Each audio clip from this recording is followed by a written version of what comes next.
तेजस्वी यादव से जानना चाहते हैं कि आपके भाई ने इतना बड़ा गुनाह अगर किया है उसके लिए माफी कौन मांगेगा। जब कोविड-19 की चुनौती से जूझना था तब बड़ी मुश्किल से सर्वदलीय बैठक में इनका लोकेशन मिला दिल्ली का। आप ऐसे बेटा है जो अपने माँ बाप के कर्म के लिए माफी मांगते हैं। आपकी मंशा तो केवल मीडिया बॉय बनने का है। नमस्कार, मेरा नाम आलोक है। आप लाइव स्टेज देख रहे हैं। बिहार में चुनाव होने हैं, ऐसे में विपक्ष सत्ता पक्ष पर जोरदार प्रहार कर रहा है, आरोप लगा रहा है, कटाक्ष कर रहा है कि नीतीश कुमार की सरकार ने बाढ़ और कोरोना में लोगों को मरने के लिए छोड़ दिया और अब चुनाव की तैयारियों में जुट चुके हैं। ऐसे में इस वक्त जदयू के नेता और बिहार सरकार के मंत्री नीरज कुमार जी हमारे साथ हैं। नीतीश कुमार पर आरोप तेजस्वी यादव का कि मरने के लिए छोड़ दिया जनता को। कि विपक्ष के नेता है जो खुद माइग्रेंट पॉलिटिशियन है। जब कोविड-19 की चुनौती से जूझना था तब बड़ी मुश्किल से सर्वदलीय बैठक में इनका लोकेशन मिला दिल्ली का। और दिल्ली में जब बिहार के लोग जूझ रहे थे उस समय न जाने फार्म हाउस में या किस किले में बैठ कर करके आराम फरमा रहे थे। बिहार में कोविड-19 और प्राकृतिक आपदा की चुनौती का एहसास बिहार की जनता को भी है, सरकार के काम का भी है। लेकिन चूंकि आप ऐसे बेटा है जो अपने माँ बाप के कर्म के लिए माफ़ी मांगते हैं, तब पहला माफ़ीनामा यह पेश कीजिए कि हमारे माता पिता जब शासन काल में थे तो बिहार में आपदा की कोई नीति नहीं थी, डिजास्टर मैनेजमेंट का कोई कानून नहीं बना हुआ था, किसी के खाते में राशि नहीं अंतरित होती थी, किसी को कोई मदद के लिए सरकार की कोई योजना नहीं चलती थी।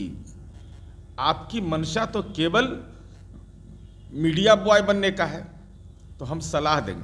नहीं, उनका कहना है कि हम तो खूब घूम रहे हैं, गांव में बाढ़ में जा रहे हैं। नीतीश कुमार हमारे कहने पर सिर्फ हेलीकॉप्टर दौरा करते हैं। घूम रहे थे ना भाई तेज प्रताप यादव, कैसा लगा? मुकदमा हुआ ना।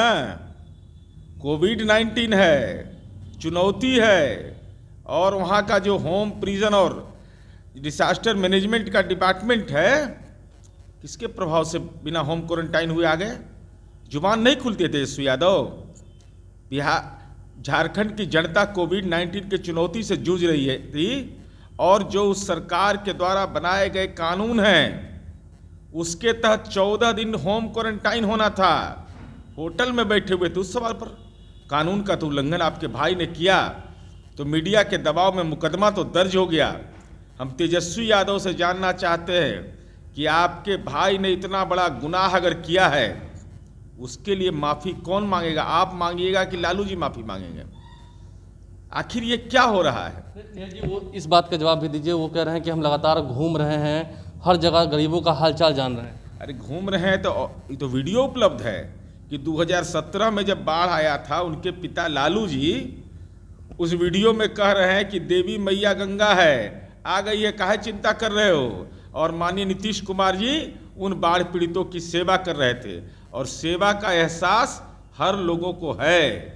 आप चुनावी प्रबंधन में घूमते हैं, क्योंकि जब कोविड-19 से आपको जूझना था तो उस समय तो लापता पाए गए। आप सदन के अंदर संकल्प लिया विधानसभा में। ऐसे में चुनावी प्रबंधन का क्या कहना चाह रहे हैं? चुनावी प्रबंधन कहने का अर्थ यह है कि देखिए, इनके जो परिवार का जो अब तक के राजनीतिक परिपाटी रहा है वह परिपाटी रहा है कि चुनाव उनाव को ये लोग बिजनेस मान लेते हैं कि अच्छा समय आया है, फिटफाट समय लगता है आएगा। लेकिन परेशानी इस बार यह हो रही है कि हम लोग भी संवेदनशील हैं और 5-6 पावर पिलर हो गए ये पार्टी के अंदर में। तब भाई कहाँ कहाँ जाके पिंडा पर प्रणाम करेगा? तो इन लोगों की ये लोग बहुत सारा काम में लगे रहते हैं। अब बहुत सारा जमीन उमीन है, किसके नाम पर, कभी तरुण के नाम पर, तो कभी तेजस्वी के नाम पर, कभी तेज प्रताप। तो बहुत सारे कागजात, समय पर उद्भेदन उसका होगा। तो प्रॉब्लम यह है, इन लोगों के साथ मंशा रहती है राजनीति करने की, लेकिन राजनीति के पीछे मंशा क्या है? आर्थिक दोहन का, कि मौका मिला है तो कुछ भविष्य की आधारशिला, आर्थिक आधारशिला बना लो। इसलिए लेकिन हम इस सलाह देंगे। देखिए, अभी बात आपके परिवार के बारे में सब जान गया है, क्योंकि अभी दरभंगा में आप अति पिछड़ा से ज़मीन ले लिए। वो अति पिछड़ा से पार्टी कार्यालय के नाम पर हमने ज़मीन ले लिया, और उस ट्रस्ट के मालिक कौन है? आपके पिताजी हैं, तो आप स्वाभाविक रूप से ये सब जो लंद फंद काम करिएगा, तब फिर जैसे अभी पटियाला कोर्ट में दंडवत कर रहे हैं, कम उम्र है, राजनीति अगर करना है तो आर्थिक साम्राज्य खड़ा करने में अगर मंशा बनाइएगा तो कानून का वज्रपात आपका मुकाबला करने को सामने में तैयार रहेगा। देखिए, कुल मिलाकर चुनाव की तैयारियों में जुटे विपक्ष अगर खुद को आर्थिक रूप से मजबूत करने में जुटेगा तो आने वाले समय में कठिनाइयां और बढ़ेंगी, ये साफ कर दिया है जेडीयू ने। आप लाइव स्ट्रीम देखते रहें और बड़ा सवाल ये है कि माफ़ी कौन मांगेगा तेज प्रताप की गलती पर, तेजस्वी यादव या लालू यादव। लाइव स्ट्रीम के साथ बने रहें, हमारे चैनल को सब्सक्राइब कर लें। धन्यवाद।